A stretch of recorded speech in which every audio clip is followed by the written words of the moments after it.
जिल्हा परिषदेमध्ये काँग्रेस, राष्ट्रवादी काँग्रेस, शरदचंद्र पवार पक्ष आणि शिवसेना उभाटा यांचे जे आघाडी तयार झालेली आहे ती नक्की विजय होईल असा माझा विश्वास आहे। सध्या जो विषय आहे तो अमेरिका आणि राज्य याचा देशाचा जो शेतीविषयक विषय आहे करार केलेला, काय वाटतं आपल्याला? भारतामधल्या शेतकऱ्यांच्यावर एक नवं संकट आलेलं आहे।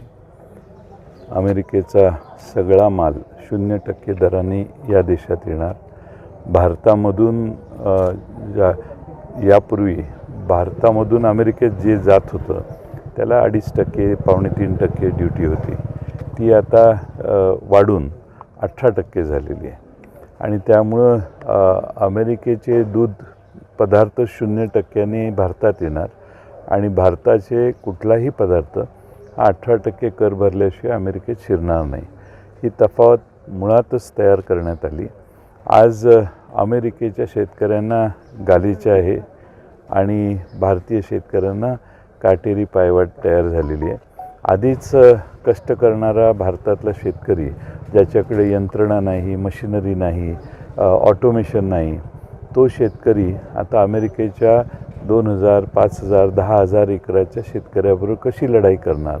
ज्या गाईचं उत्पादन हे 15, 16, 18 लिटर आपल्या भारतात रोज गाई दूध देते, अमेरिकेत 70, 80, 90 लिटरच्याही गायी आहेत। त्या गायींच्याबरोबर आमची भारतातली गाय कशी लढाई करणार? आणि त्यामुळे इकॉनॉमी ऑफ स्केल बघितलं तर अमेरिका कितीतरी पटीने आपल्यापेक्षा श्रेष्ठ आहे। त्यांना कर शून्य करून ही भारतीय शेतकऱ्यांच्यावर प्रचंड अन्याय झालेला आहे। आता या बाबतीत खरं म्हणजे संसदेत चर्चा जर झाली तर केंद्र सरकारने संसदेमध्ये स्पष्टपणाने हा करार काय आहे याची चर्चा केली पाहिजे, भारतवासियांना समजावून सांगितलं पाहिजे। पण पहिल्यांदा जे रिपोर्ट्स आलेले आहेत ते रिपोर्ट्स भारतीय शेतकऱ्यांचं पानिपत झाले असेच आहेत आणि असं असेल तर भारतातल्या शेतकऱ्यांना प्रचंड मोठी हानी पोचेल। असंच फ्रान्समध्ये झालेलं, फ्रान्समध्ये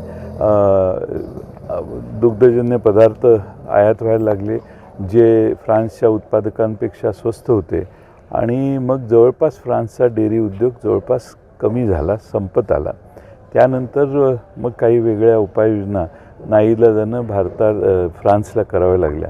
आज भारतातला शेतकरी जो गाईचा गोठा सांभाळतो, जो 2 एकर शेती करतो, जो सोयाबीन करतो, कपास करतो, जो ऊस करतो, जो डाळिंबाची बाग लावतो, केळ्याची बाग लावतो, या सगळ्यांना अमेरिकेची उत्पादनं सहजासहजी किमतीमध्ये हरवू शकतात आणि मग मात्र आपला शेतकरी टिकणार नाही।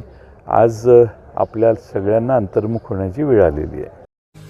पुणे शहरातील आणि जिल्ह्यातील महत्त्वाच्या आणि ताज्या बातम्या पाहण्यासाठी आजच आमच्या आरंभ पर्व न्यूज चॅनलला YouTube वर सबस्क्राइब करा आणि बेल आयकॉन प्रेस करा।